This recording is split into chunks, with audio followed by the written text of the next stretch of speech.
Iran বুঝে ফেলতেছে যে রাশিয়ার সহযোগিতার দরকার আছে, কারণ রাশিয়া হচ্ছে এখনকার আমেরিকাদের বিরুদ্ধে একটা সুপার পাওয়ার।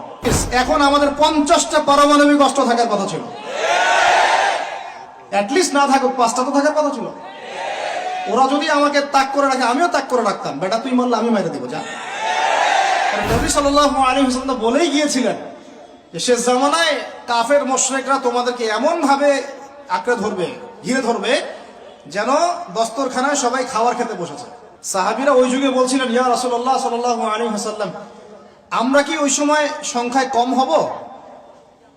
অবাক হয়েছিলেন তারা, কারণ ওই সময় তো ইসলামের বিজয়ের যুগ। আমাদের এইরকম অবস্থা হবে যেখানে আমরা 313 মিলে 1000 বদরে ঠেকাই দেই, 700 মিলে উহুদে 3000 ঠেকাই দেই, মোতার যুদ্ধে আমরা কত 3000 নিয়ে 2 লাখকে ঠেকাই দেই, ওই মুসলমানদের এই অবস্থা হবে? সাহাবীরা বলছিলেন অবাক হয়ে।